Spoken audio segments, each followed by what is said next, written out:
One man's lifelong dedication to planting trees and improving agriculture in the unforgiving arid lands of the Sahel. In the heart of the Sahel, where the dry winds sweep across the cracked earth of the desert, one farmer became the subject of relentless laughter. Villagers chuckled as they watched him toil under the scorching sun, digging hundreds of small holes in land everyone else had abandoned. They called him foolish, whispered that he had lost his senses, and shook their heads at his stubborn determination. To them, the desert was unstoppable, and no amount of digging would change that. Yacouba single-handedly has had more impact on soil and water conservation in the Sahel than all the national and international researchers combined. Yet, years later, the laughter died away. Those same people who had mocked him were left stunned as the land bloomed once more, fields of green rising where barren dust once reigned. Yacouba Sawadogo cured the land with holes, and now no one is laughing at him anymore. The harsh desert and the problem nobody could solve. The northern reaches of Burkina Faso, like much of the Sahel, have long stood as a battlefield between human survival and the merciless spread of the desert. For decades, the land has been drying, its once fertile soils stripped of nutrients, its water vanishing into the horizon, and its people struggling to coax even the simplest crops from the earth. The Sahel is an unforgiving transition zone that separates the Sahara Desert from the greener savannas further south. To live here has always required resilience, but from the 1970s onward, conditions grew worse than anyone could remember. Year after year, rains arrived late or not at all. The sun blazed down relentlessly, leaving soil cracked and brittle, unable to hold life. Desertification became a word villagers learned not from scientists, but from daily suffering. To them, it was not an abstract term in policy documents or academic journals, but a lived reality. Families who once produced enough millet or sorghum to feed themselves and sell at the market now faced hunger and uncertainty. Overfarming and overgrazing had already strained the land, and as more people tried to survive on less and less, the balance tipped. The earth itself seemed to revolt, refusing to yield to traditional plows and seeds. Each dry season left deeper scars on the land, and when the rains did come, they swept topsoil away in torrents, leaving behind a barren crust where nothing could grow. National authorities recognized the crisis and attempted remedies. International aid organizations arrived with large projects and ambitious plans, often importing expensive technologies or promoting new systems of agriculture. Yet the desert did not retreat. In fact, with every passing year, it appeared to advance, swallowing more villages, silencing more farms, and forcing more families to migrate southward or even across borders. To many in the Sahel, it seemed inevitable that their way of life would vanish, consumed by sand and dust. Hope was a rare commodity. It was in this setting of despair that one farmer began to act in ways that puzzled, even amused, his neighbors. As others abandoned their parched fields, this man returned again and again, armed not with sophisticated machines or imported fertilizers, but with a simple tool and an idea. He knelt in the blistering sun and dug holes in soil that appeared lifeless, each one carefully measured, each one prepared as though expecting rain that might never fall. To passers-by, it seemed absurd. Why would anyone waste energy digging hundreds of holes in a land that could barely support grass? Some laughed openly, some whispered that he had gone mad, and others simply shook their heads and walked away. However, what started as ridicule would soon transform into regret, as the first signs of change began to break through the dust. The farmer who refused to give up. Among the countless farmers who faced the relentless advance of the desert in Burkina Faso, Yacouba Sawadogo stood apart, though not because of wealth, influence, or special training. He was an ordinary man living in an extraordinary struggle. He watched as families abandoned their villages, heading south in search of food and water. He saw neighbors grow weary and give up, leaving fields bare. To him, the sight of empty homes and desolate land was not simply a tragedy, but a challenge. Yacouba had lived his life close to the soil and understood its rhythms better than most. He knew that the land was not entirely dead, that hidden beneath the hard crust lay the possibility of rebirth. Yet when he began to experiment with ideas that seemed unusual, he was met not with support, but with mockery. People in his community whispered that he had lost his mind. Others laughed openly at the sight of him bending under the sun, digging hole after hole in ground that no one believed could ever yield food again. It seemed to them like an act of desperation or madness. They called his efforts a waste of time, saying he would collapse from exhaustion long before he harvested even a basket of grain. People called me a madman, but I kept working because I believed in the land, Yacouba shared years later in a documentary about his efforts. Despite the ridicule, he pressed on. He was not guided by the modern techniques that had already failed to stop the desert. Instead, he looked back to the wisdom of his ancestors, the farmers who had lived in the Sahel long before aid projects and government programs arrived.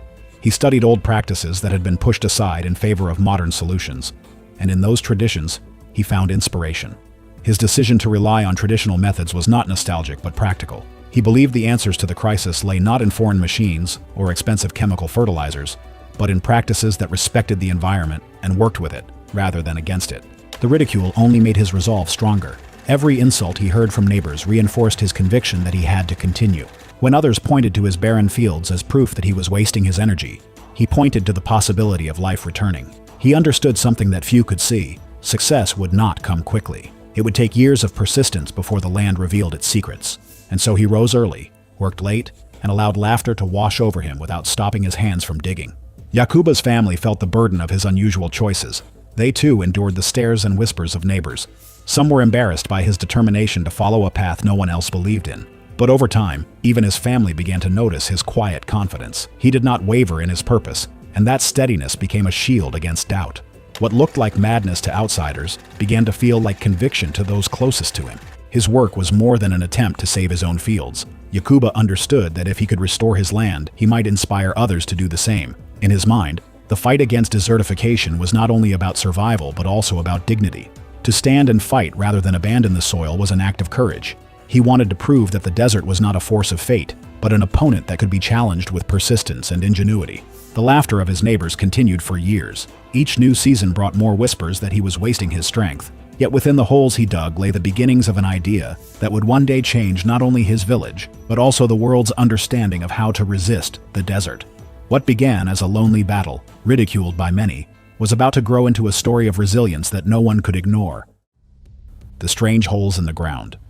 To the casual eye, Yakuba Sawadogo's fields looked more like a patch of unfinished construction than farmland.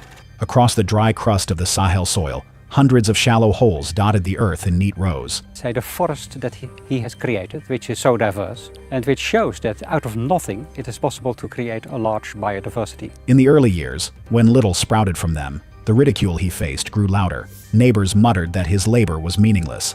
Strangers passing by would shake their heads in pity or amusement. The sight of a farmer hunched over with a hoe, digging pits in ground that others had abandoned, seemed to prove their point. Yet what appeared to be madness was in fact the careful revival of an ancient technique known as zai. Zai is a practice that had existed for centuries among farmers in the Western Sahel. It had fallen out of favor as modern agricultural projects encouraged large-scale plowing and mechanized farming. Yet the method had been designed precisely for harsh, semi-arid climates like those of Burkina Faso.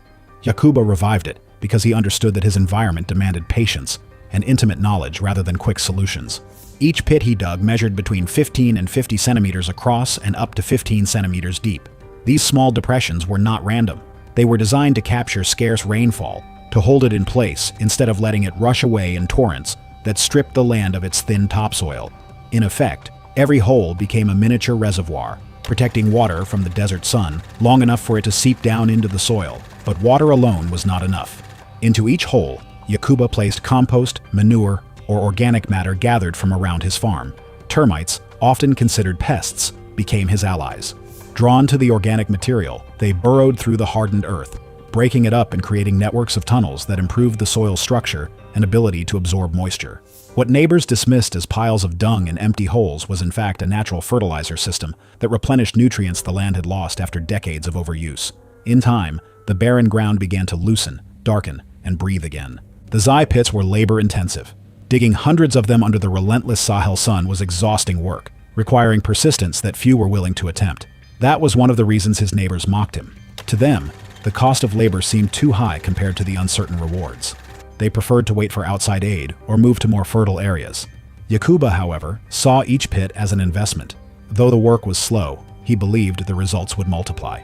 As season after season passed, his theory proved correct. Crops planted in zai pits began to grow taller and stronger than those left in open fields. Yields improved. What once seemed like dead soil began producing sorghum and millet once again. Yet Yakuba's innovations did not stop with zai. He also reintroduced another ancient practice called cordon pierreux, or stone lines. This technique involved placing small stones in long lines across a slope. When rain finally fell, the stones slowed down the flow of water, preventing it from washing away valuable soil. Instead of racing off in floods, the water was given time to sink into the ground. Over time, fields that had been hard as rock began to soften and support vegetation. Taken together, The Zai pits and cordons Pierrot created a powerful system of land restoration, balancing the capture of water with the protection of soil. At first, the visible changes were subtle. A few green shoots emerged from the pits when elsewhere the land remained bare. But each year, the contrast between Yakuba's fields and his neighbors grew sharper. His crops grew healthier. Birds began to return, drawn by seeds and insects. With the birds came more life, as their droppings added nutrients and their movements spread plant seeds across the recovering land. Slowly, biodiversity returned to a place many had written off as lost. You must have patience. With the land, nothing happens fast, Yakuba explained in the documentary. Even the skeptics could not deny the evidence before their eyes. A man who had been called a fool was now producing better harvests than those who had laughed at him. The very holes that sparked ridicule had become symbols of revival. His fields stayed green longer, his soil held water more effectively, and his family was more secure in their food supply than most of the village. While others depended on erratic aid or barely scraped by, Yakuba began to thrive. The true power of his work was not just in his own success, but in its repeatability. His methods required no expensive machinery or imported chemicals. Any farmer with determination, simple tools, and access to organic matter could replicate them. In a region where poverty limited options, this made the Zai and stone lines revolutionary. Yakuba demonstrated that resilience could be built from the ground up, literally one hole at a time. The same people who had once mocked him now looked with a mixture of disbelief and envy. They had called him crazy, but the results spoke louder than their laughter. It was no longer possible to dismiss his strange holes as nonsense. A quiet shift began in the community as neighbors started to copy his methods. Some did so reluctantly, swallowing their pride, while others eagerly sought his guidance. Still, the transformation was not instantaneous. Desertification is a slow enemy, and recovery takes years of persistent work. Yet with every season, Yakuba's fields grew stronger, and his reputation spread further. What began as a lonely struggle was becoming a movement rooted in traditional wisdom and patient labor. His holes were no longer just pits in the ground. They were seeds of a revolution against the desert, a testament to how one farmer's determination could restore life to dead land. From laughter to respect.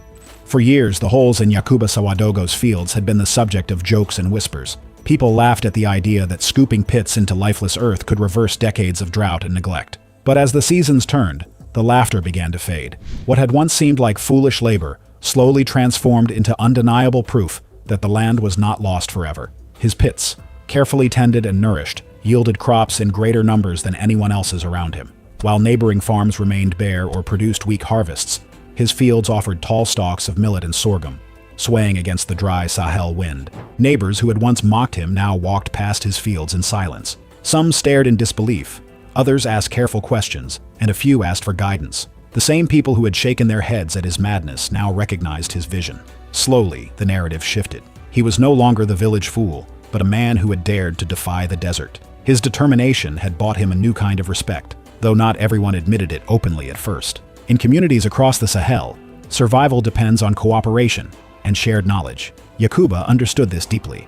Instead of keeping his methods secret or treating them as personal triumphs, he opened his fields to others. He explained the Zai pits and the stone lines. He invited other farmers to observe, to learn, and to try the techniques for themselves. Some were hesitant, fearing the ridicule that had once been directed at him. Others worried about the backbreaking labor involved in digging thousands of pits. But as they watched his fields grow more fertile, resistance melted away. Desperation often forces change, and the proof before their eyes convinced even the most skeptical. His generosity became as important as his techniques. By sharing freely, he ensured that the knowledge would spread beyond his own village. Farmers who had once doubted him began to replicate his work on their own land. As more people adopted the methods, more fields recovered, and more families found food security. The desert had not been defeated, but it was being pushed back, piece by piece. Yakuba's vision was proving contagious, and each farmer who joined him became part of a wider movement of renewal. "Zai saved my farm. Without it, my family would have gone south like the others," one said in an interview with BBC News Africa. "He's not just saving the land, he's saving lives," an environmentalist added in the documentary. The respect he gained extended beyond the village. Visitors from other regions came to see the strange holes and the flourishing fields. They too were astonished by the transformation. His story began to spread by word of mouth, carried by travelers and communities desperate for solutions. What had started as laughter in one village was turning into admiration across an entire region. Even those who had once mocked him felt a sense of regret. They realized they had wasted years ridiculing what could have helped them sooner. The irony was sharp. The man who had been dismissed as foolish became a teacher and a leader. His holes were no longer symbols of madness, but emblems of resilience. The desert had not disappeared, but Yakuba had shown that it could be resisted, that even the harshest land could respond to patience and care. Respect replaced laughter, and regret replaced mockery. The people who had once doubted him now looked to him for guidance, acknowledging that his persistence had given them a new way forward. Lessons for a world on the edge. The story of Yakuba Sawadogo does not end in his village, or even in the Sahel. What began as the lonely work of one farmer has grown into a lesson for the entire world. Desertification is not confined to Burkina Faso. Across Africa, Asia, and even parts of the Americas, millions of hectares of land are at risk of being stripped bare by poor farming practices, climate change, and human neglect. The United Nations estimates that billions of people are affected by land degradation, and the situation grows more urgent as populations expand and rainfall becomes increasingly unpredictable. In this global crisis, the example of a single man digging holes in barren soil carries extraordinary weight. In Burkina Faso, we used to think nothing could grow again. Then we saw his trees, a farmer explained in the documentary. His teary eyes showed just how grateful he was to the man who stopped the desert and gave thousands of people their lives back. Yakuba's methods are deceptively simple, and that simplicity is their strength. Where modern interventions often require expensive technology, foreign aid, and complex infrastructure, the Zai pits and stone lines require only human hands, determination, and a respect for natural cycles. His approach proves that restoration does not always need to come from outside experts. Sometimes, the solutions lie in traditions that communities already know, but have forgotten or dismissed. This lesson resonates far beyond Burkina Faso. In India, in China, in the American Southwest, and in countless other regions struggling with arid lands, there is a growing recognition that low-cost, labor-intensive methods may hold the key to survival. Yet the story also carries a deeper truth. It reminds us of the resilience of both land and people. The earth may appear broken, but with care, it can be revived. Communities may face ridicule for trying unorthodox ideas, but persistence can transform mockery into respect. Yakuba's journey is proof that change often begins with actions that look foolish to others. What seemed like madness turned into a movement that inspired farmers across the Sahel and earned him recognition on the international stage. The documentary, The Man Who Stopped the Desert, brought his story to global audiences, not simply as entertainment, but as a call to action. His success showed that ordinary people can stand against forces as vast as the desert and succeed where governments and experts have struggled. Today, in a world facing climate change, water shortages, and ecological collapse, the question becomes clear. What solutions are we laughing at now that may one day save us? What ideas are we ignoring because they do not look modern enough, or because they demand patience rather than quick fixes? Yakuba's legacy is not just in the fertile fields he restored, but in the mindset he encouraged. He showed that hope is not a passive feeling, but an active choice, carried out through sweat, persistence, and courage. His holes in the ground were more than farming techniques. They were statements of defiance against despair, acts of faith in the possibility of renewal. For communities around the world, they are a reminder that even the most overwhelming problems can be chipped away slowly until life returns. And so the question lingers for all of us. In the face of crises that seem impossible to solve, will we laugh at the dreamers, or will we have the courage to follow their lead? Share your thoughts in the comments below. Thank you for watching. See you in the next one.